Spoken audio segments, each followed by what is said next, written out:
What could neuroscience teach us about dealing with our resentment of the dangerous? This evening's lesson is drawn from a good-hearted question found on Reddit.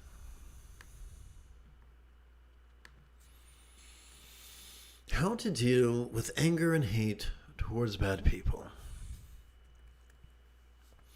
The individual wrote, I know that this is probably an extremely common question. I'm sorry. No need to be sorry. But I'd like to hear some advice coming from other people like me.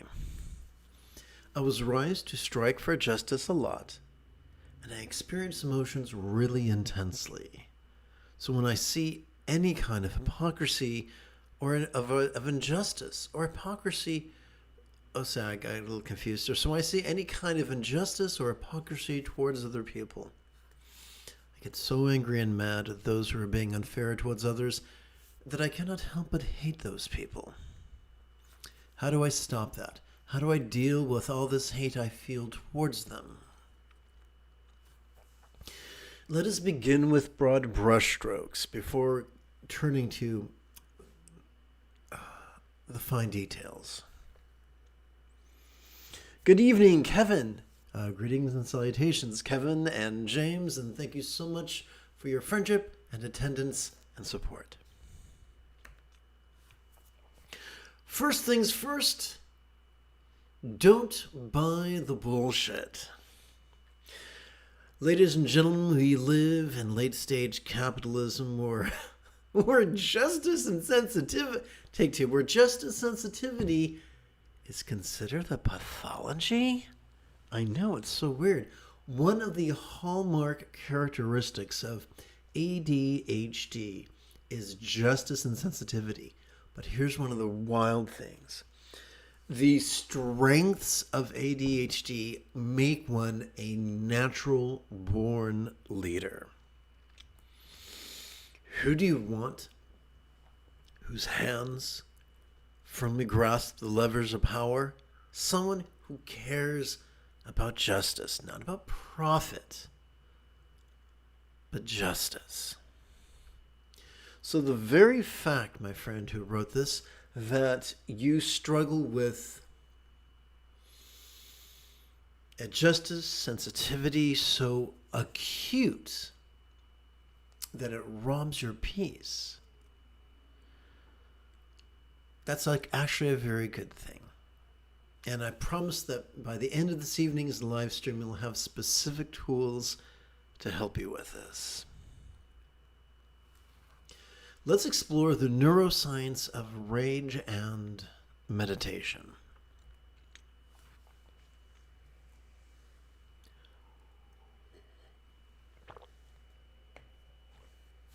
This thing right here and this thing right here represent our spinal cords. This thing here, this thing here, this thing here represent our brains. This thing here is the front part of our brain. Just want to give you an orientation. So check this out. The more we depend upon our medial prefrontal cortex to actively concentrate, and the more that we rely upon our dorsolateral prefrontal cortex to actively contemplate, the more, according to fMRI studies, functional magnetic resonance imaging studies, the more our blood mass will collect at our amygdala, located at the bottom of our limbic system.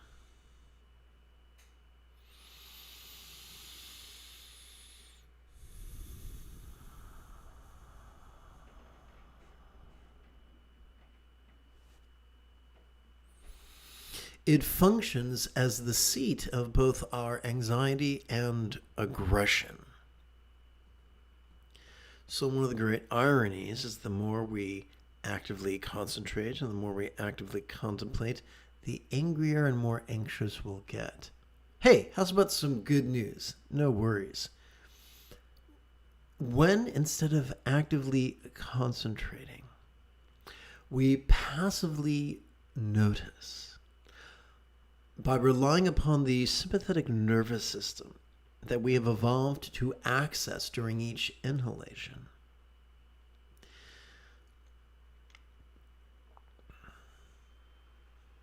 our blood mass shifts to our anterior cingulate gyrus. Similarly, when we switch from active contemplation to the passive mindfulness meditation we experience during each exhalation, thanks to our parasympathetic nervous system, which is wired to support both physical relaxation as well as mental release. By the way, let's continue. Once again, our blood mass shifts to our anterior cingulate gyrus. This anterior cingulate gyrus is the seat of empathy and compassion and love. The trick is not to try to stop feeling what you're feeling. That would be impossible. Instead, the trick is this: to use your pre-existing mechanisms. The pre-existing mechanisms of the sympathetic nervous system ensconced within the thoracic region of our spinal cord. During each inhalation, notice. And to notice vulnerably, passively, viscerally, and randomly. Giving ourselves permission to relinquish control and notice whatever comes up. Whether that which comes up is a sight, or a sound, or a sensation, or a flavor, or a scent, or the like. Whether that which could come up might be an emotion, or an intention, or a thought, or a memory, or a fantasy. The trick is to remain vulnerable, whether that which we notice is external or internal, physical or mental, pleasurable or painful, interesting or boring, glorious or grotesque. What separates the men from the boys and the women from the girls is not what comes up, but what we do with what comes up. Persist in noticing in harmony with your inhalation and relaxing in harmony with your exhalation. It will not make the emotions go away.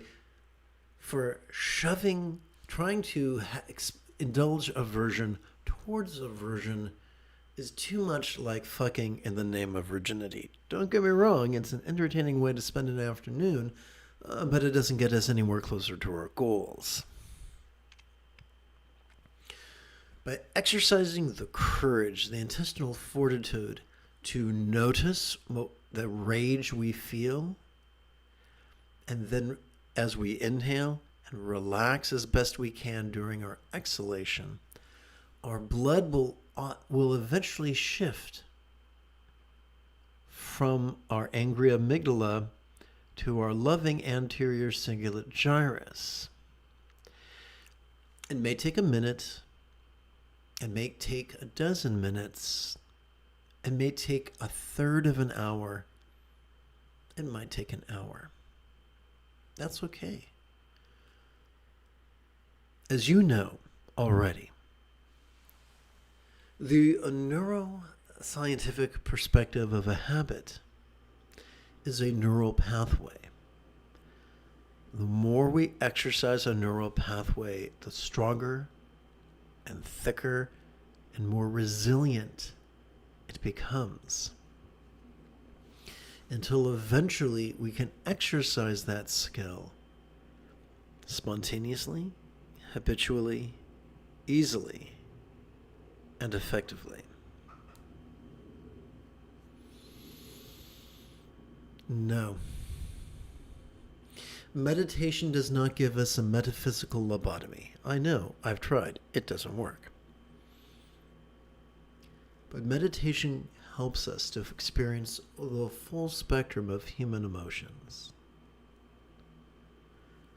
The liberation the Buddha offers us is not liberation from the presence of rage, but from the tyranny of rage. So that although the neural pathways of rage persist, they do not control our choices or our utterances or our deeds. We evolved a debatable number of survival impulses. Some would say there are 6. That when faced with any new phenomena, we are just hardwired to rapidly ask ourselves, hey, that new thing being a phenomena, right there, am I supposed to fuck it? Am I supposed to fight it? Am I supposed to feed upon it? Am I supposed to flee from it? Am I supposed to faint before it? Am I supposed to fawn over it? Those 6 rudimentary knee-jerk responses are key to survival. They are found throughout. They're ubiquitous in the animal kingdom.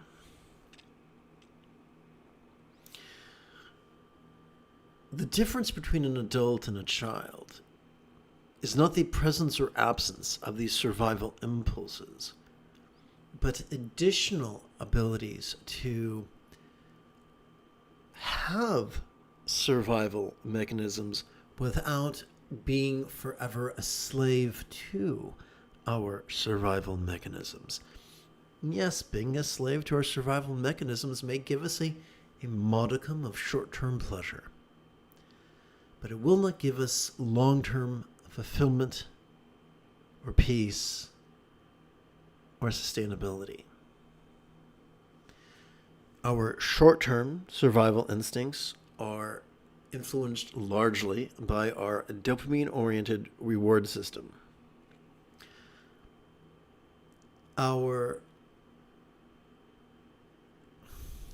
impulses towards cooperation and self-sacrifice are influenced by our oxytocin-oriented reward system. We evolved to have both in the same skull, in the same central nervous system. The promise of the Buddha's path is that through an effective practice of mindfulness and meditation, one is no longer defined by their survival mechanisms, but by their mechanisms for cooperation.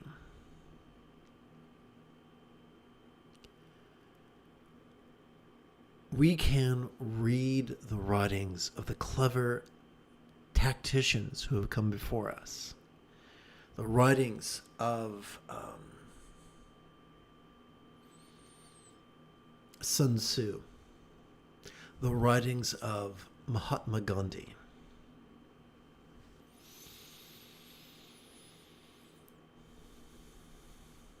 These are good. It's good to learn. Why reinvent the wheel? But the ability to act upon those stratagems from a place of peace and centeredness, that comes from indulging the sympathetic and the parasympathetic facets of our autonomic nervous system. I sure do hope that the mic is working, and it appears to be. I do look forward to going over the fine details with you, including meditation upon the 5 mental poisons, which could help you specifically.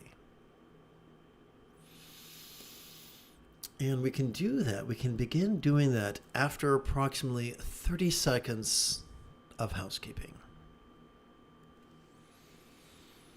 This is Lama Jigme Gyatso of the Buddha Joy Meditation School. For more than 30 years, I've spent about 8 hours a day, almost every day, studying, practicing, mastering, and reverse engineering the teachings and techniques of each sect of Buddhism so that you would not have to.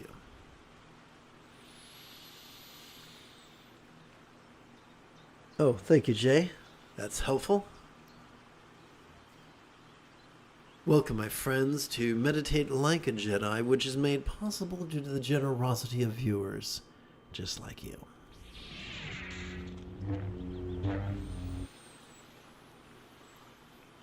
Let us turn to the easy meditation practice text, or sadhana, if you're nasty.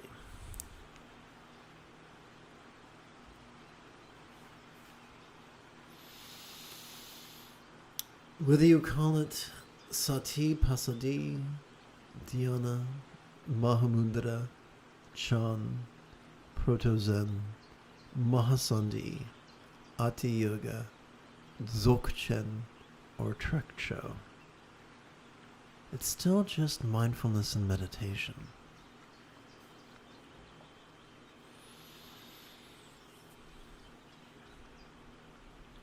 During our inhalation, let us kick back and watch the antics of mind as it perceives, emotes, intends, reasons, recalls, and imagines.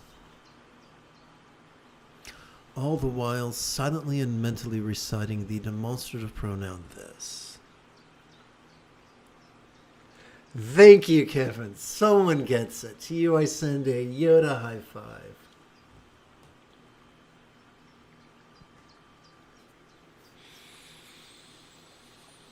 During our exhalation, let us relax into mind's non-graspable nature as silently and mentally we recite the one-syllable verb, is.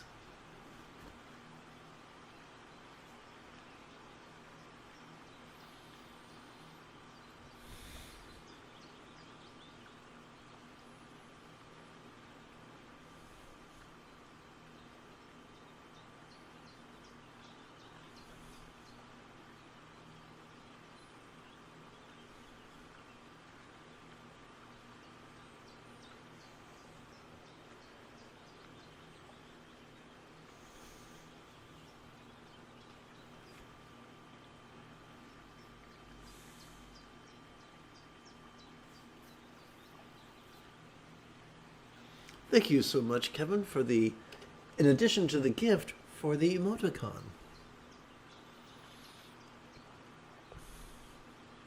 I can't quite make it out, but I'm grateful for it nonetheless. Is it a Pokemon?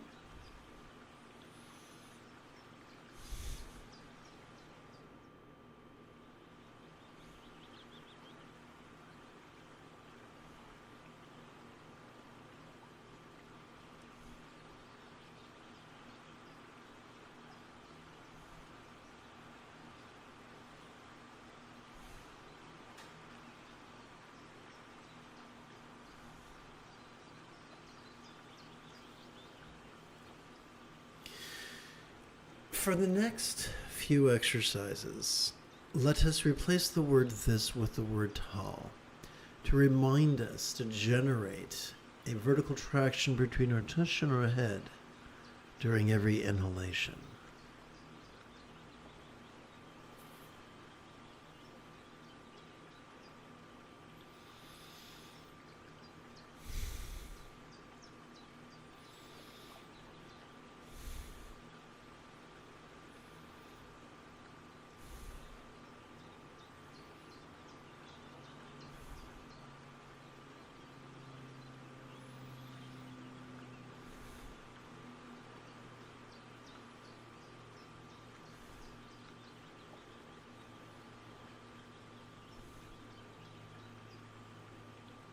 I prefer to advance the left thumb during each inhalation.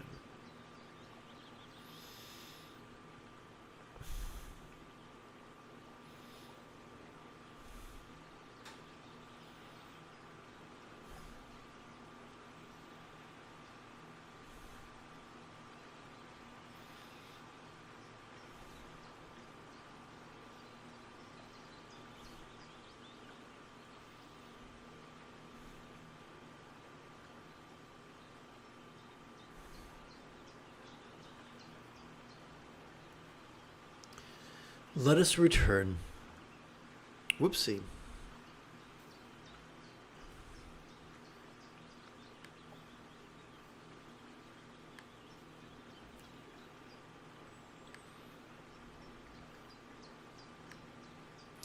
Let us return to this and ease.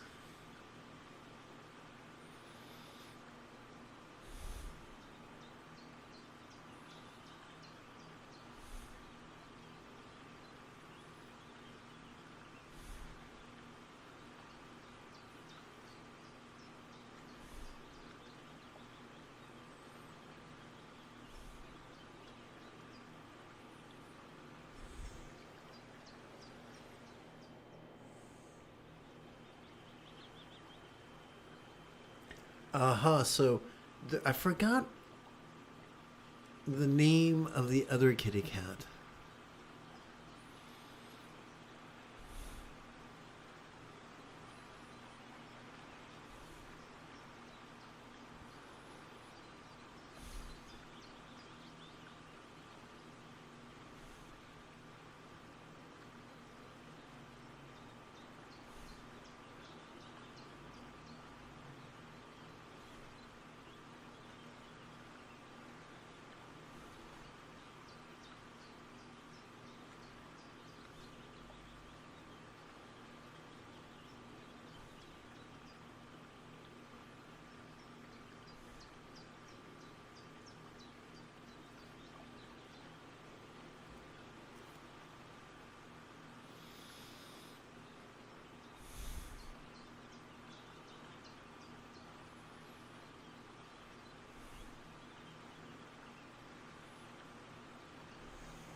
Aha!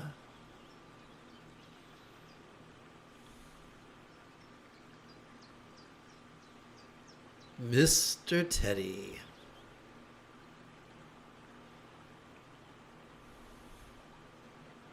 But of course, in my mind's eye, it's Agent Smith addressing Teddy. Kitty Teddy. There are some people who would consider you a terrorist. You spend your day at a respectable software development company, and in the evenings you spend your life in computers. And you help your landlady take out the garbage.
Having climbed to contemplative cruising altitude together as a team, let us meditate as transformatively as Obi-Wan Kenobi upon the toasty sands of Tatooine under the guidance of the Force ghost of Qui-Gon Jinn.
Let us begin bringing our body's 5 regions into the path of bliss and letting go.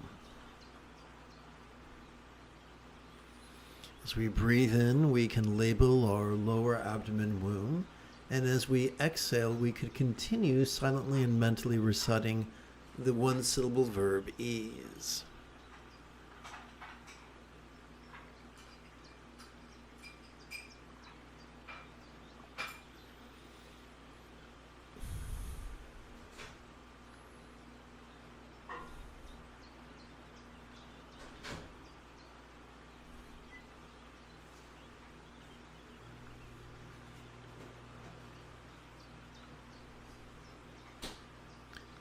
And we can switch to green ease.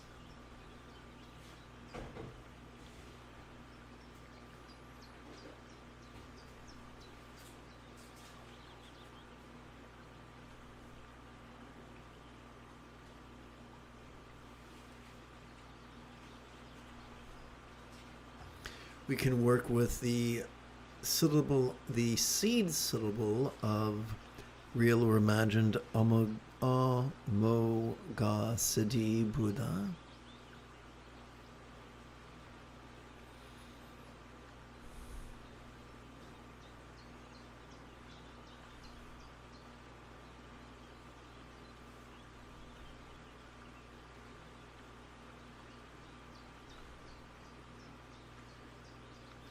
And now we can return to our old standby.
As we breathe in, we can silently and mentally recite navel, although it refers to the tissue actually behind the navel.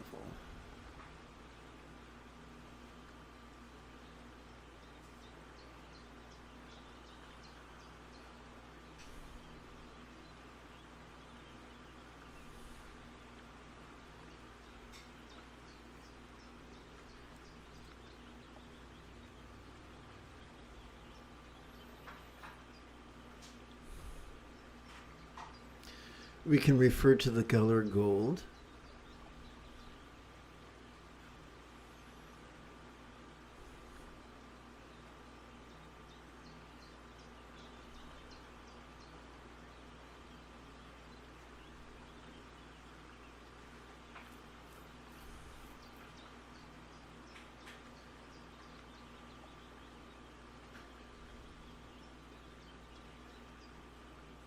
And we can we can silently and mentally invoke the trom, the seed syllable of real or imagined Ratna Sambhava Buddha.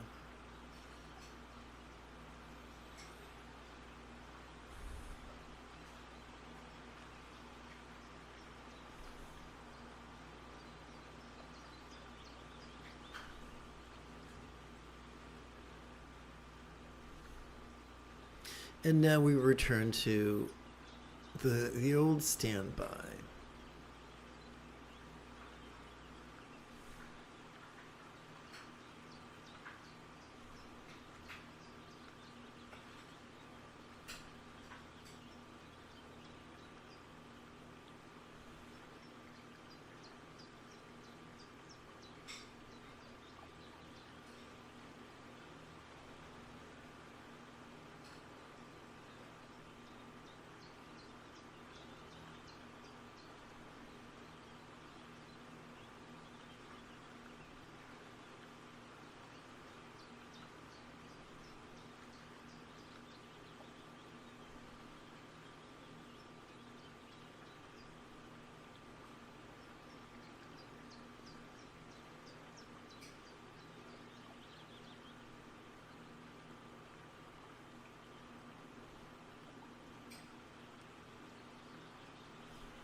Whatever chest we might have noticed, as we relax into our exhalation, whatever chest we might have noticed during our previous inhalation can begin to feel less graspable.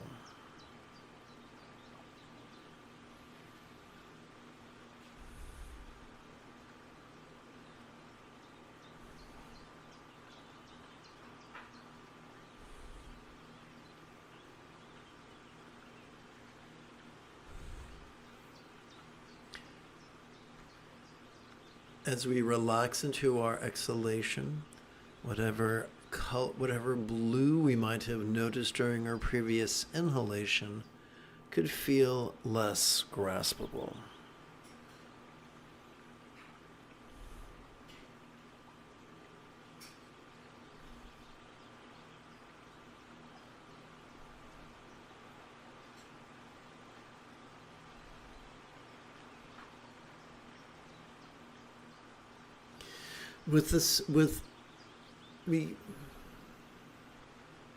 With seed syllable hung, we could invoke real or imagined Ak Sho Bya Buddha.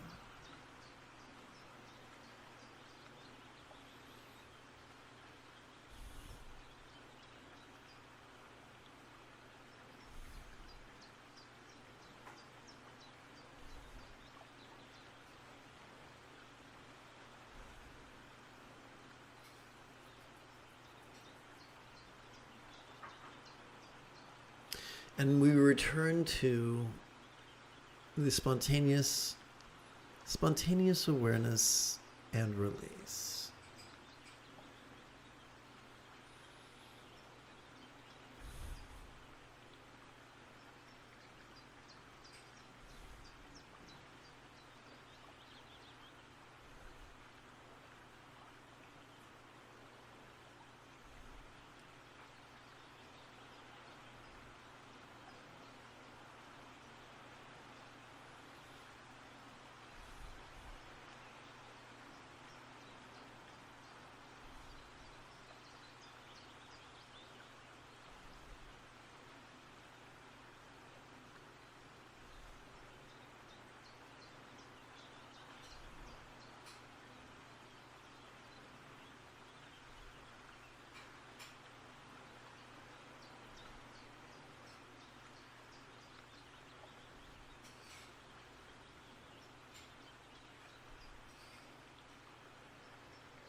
As we relax into our exhalation, whatever throat we might have noticed during our previous inhalation could feel less graspable.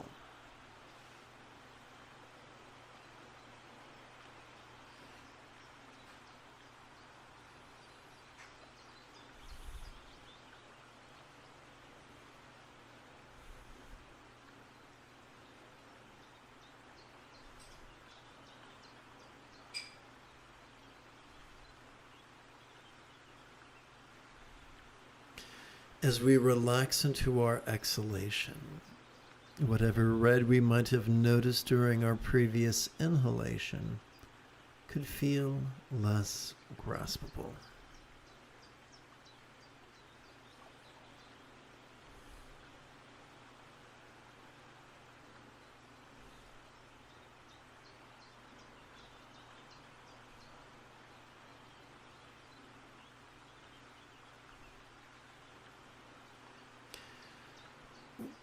We could invoke with Bija Hri, or seed syllable Hri, we could invoke real or imagined Amitabha Buddha.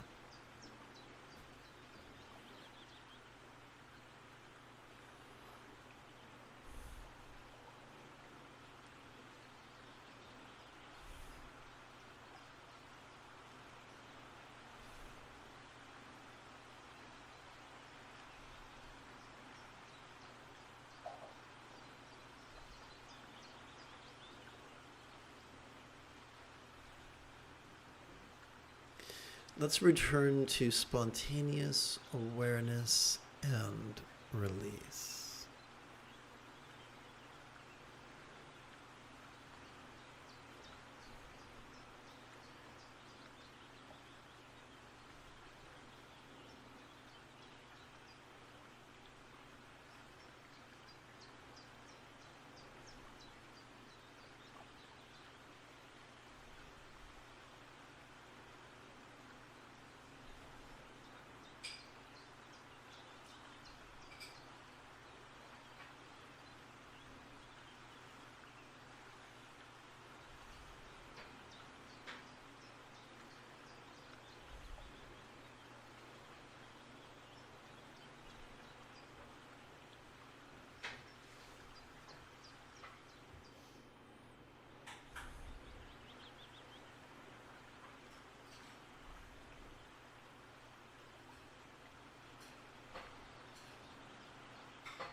As we relax into our exhalation, whatever crown we might have noticed during our previous inhalation could feel less graspable.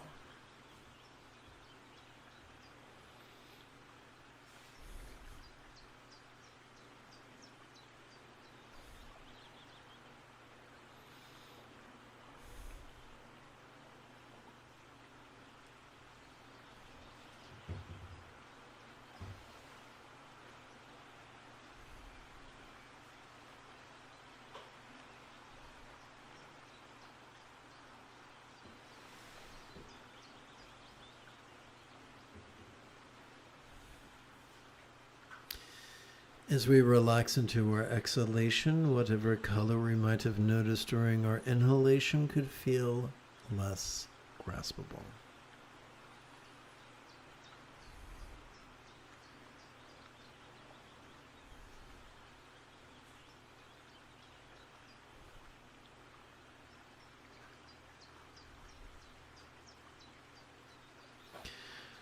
With the syllable Om, we could invoke real or imagined Vairochana Buddha.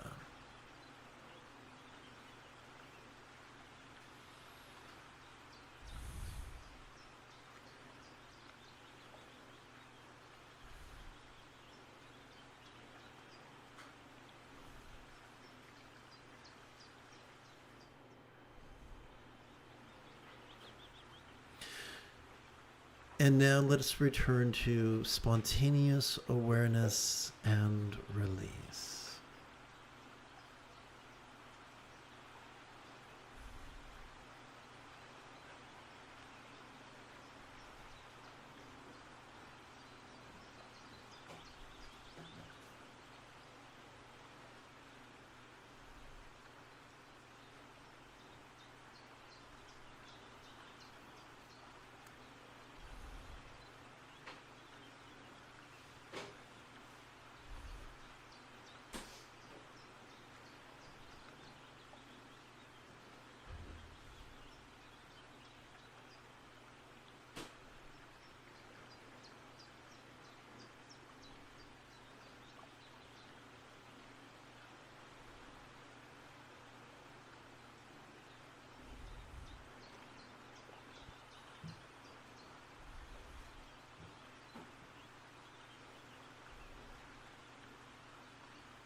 Whatever pleasure or pain we might have noticed, let's try this again, as we relax into our exhalation, whatever pleasure or pain we might have dualistically noticed during our inhalation could coalesce into the simple experience of form.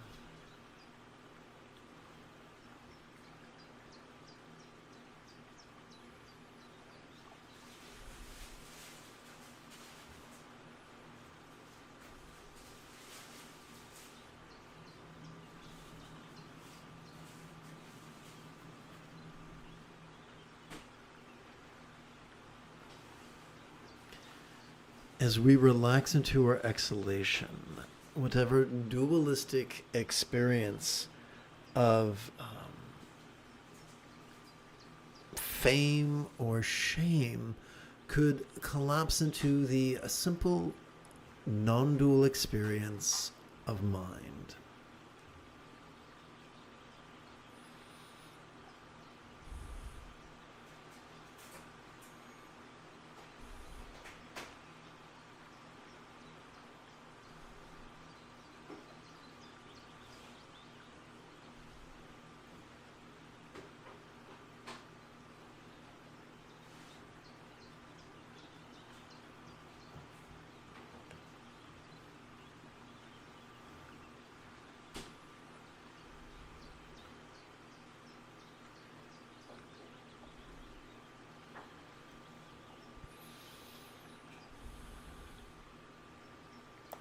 As we relax into our exhalation, whatever dual experience of scorn or praise we might have noticed during our inhalation could coalesce into the simplicity of just speech, just communication.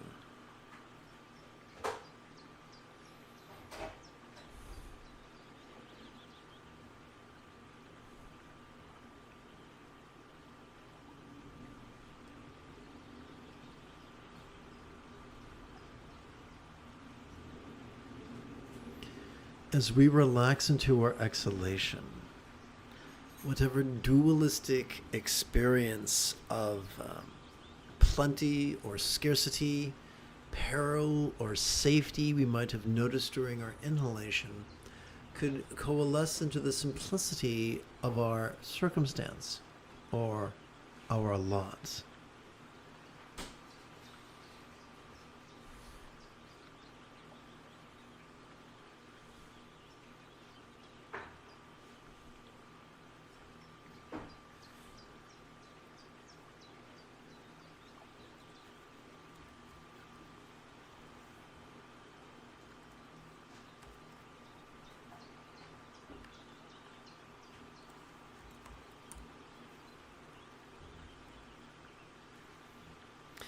Let us return to spontaneous awareness and letting go.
Let us bring the 5 aggregates into the path of awareness and letting go. As we relax into our exhalation, whatever experience of whatever body we might have experienced during the inhalation, during a previous inhalation, could feel as non-graspable as a vast empty void.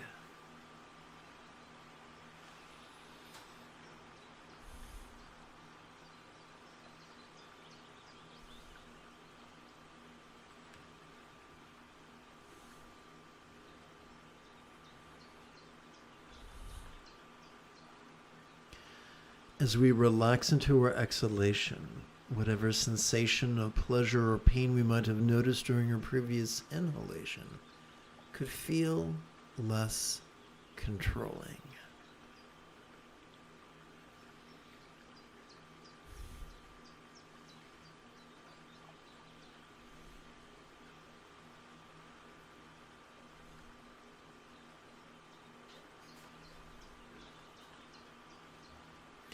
As we relax into our exhalation, whatever appraisal or rating of the intensity of those sensations could feel less controlling.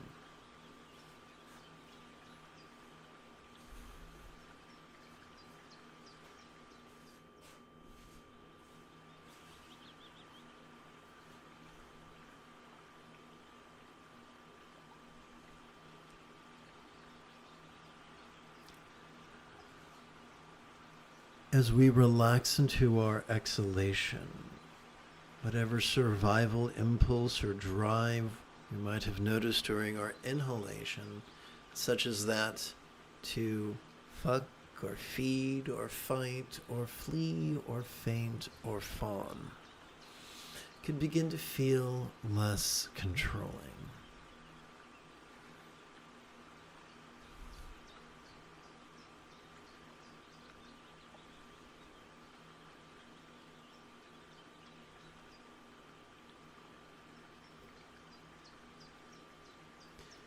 As we relax into our exhalation, whatever awareness we might have experienced during our previous inhalation could feel less controlling.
We come now to the exercise of bringing the 5 mental poisons into the path of awareness and letting go that was referred to in our opening lesson. As we relax into our exhalation, whatever hate we might have noticed during our previous inhalation could feel less controlling.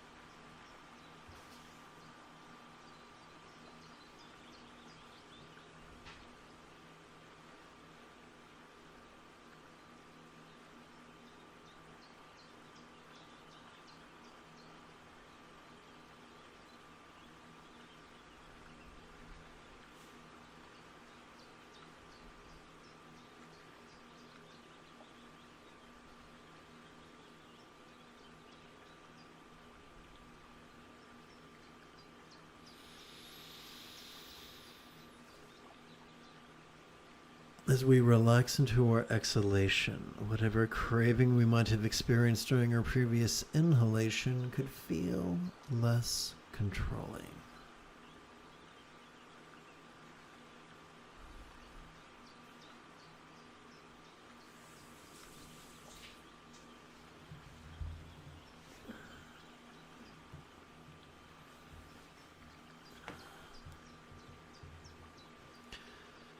As we relax into our exhalation, whatever pride or selfishness we might have experienced during our previous inhalation could feel less controlling.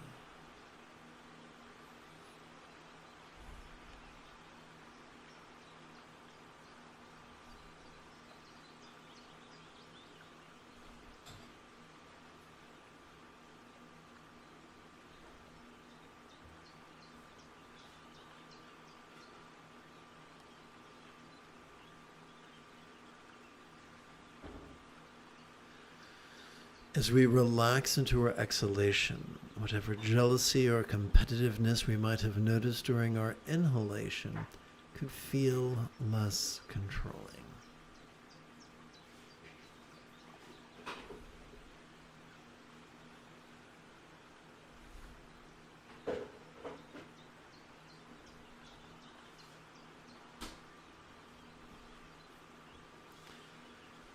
As we relax into our exhalation, whatever dullness or befuddlement we might have experienced during our previous inhalation could feel less controlling.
As we relax into our exhalation, Whatever imagining we might have noticed during our previous inhalation could feel less controlling.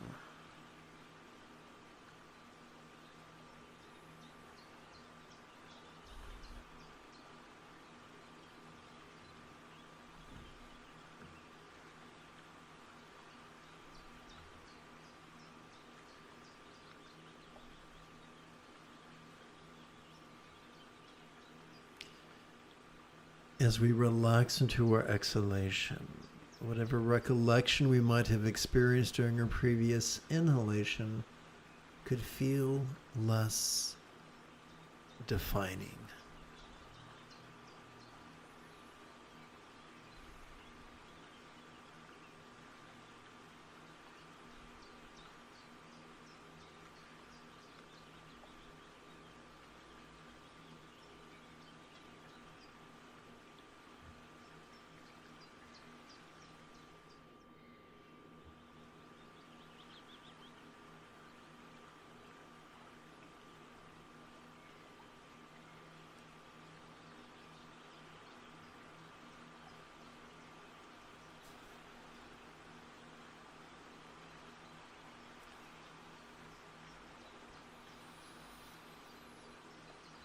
As we relax into our exhalation, whatever thoughts we might have experienced during our previous inhalation could feel less defining.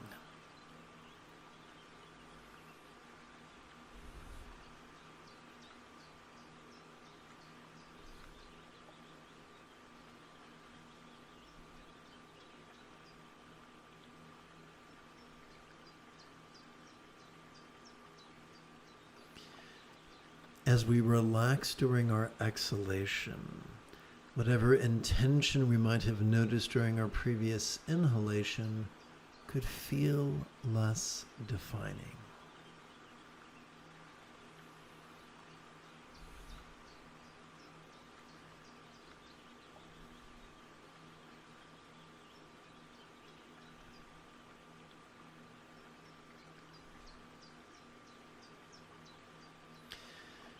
As we relax during our exhalation, whatever emotion we might have felt during our previous inhalation could feel less defining.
Let us seal this evening's practice by percussively chanting the Heart of Wisdom Sutra. It is in the Avalokiteshvara and archetype of compassion and letting go while moving in the deep peace of the perfect understanding of awareness and release. Shed light on the five aggregates and found them to be equally non-graspable as a vast empty void. After this realization, he made peace with all pain. Listen, Shariputra, form is emptiness, emptiness is form, form does not differ from emptiness, emptiness does not differ from form. The same is true with feeling, appraisal, impulse, and awareness. Listen, Shariputra, Avinamina are marked with emptiness. There is no production nor destruction that once perceived cannot be released. There is no corruption nor purification that once perceived cannot be released. No increasing nor decreasing that once perceived cannot be released. Therefore in emptiness there is no form, no feeling, no appraisal, no impulse, and no awareness that once perceived cannot be released.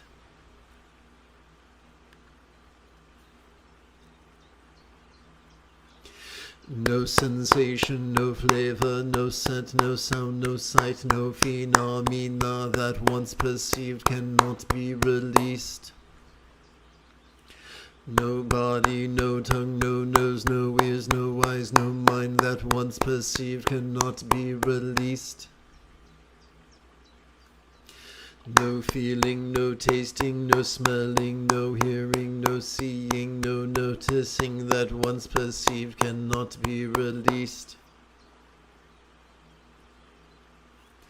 No interdependent origins and no extinction of them from confusion to aging and death that once perceived cannot be released. No stress, no confusion, no liberation, no path, no understanding, and no attainment that once perceived cannot be released.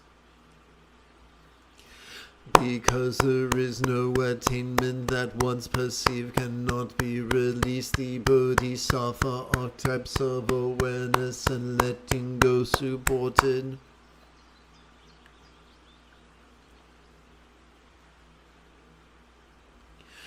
By the perfection of understanding, find no obstacles for their minds that once perceived cannot be released. Having no obstacles that once perceived cannot be released, they transcend the tyranny of fear, liberating themselves forever from the tyranny of illusion and realizing perfect nirvana. All Buddhas of the past, present, and future, thanks to this perfect understanding of noticing and releasing, arrive at full right and universal enlightenment. Therefore one should know that this perfect understanding of noticing and releasing is like a great mantra, is like an unequal mantra, the destroyer of the tyranny of all suffering, the incorruptible truth.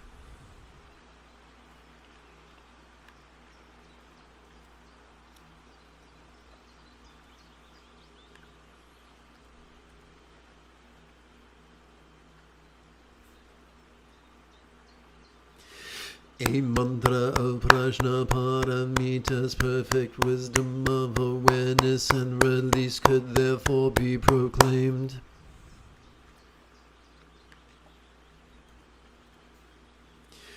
This is the mantra Gate Gate Para Samgate Bodhi Swaha. Gone completely and perfectly gone to enlightenment, may it be so.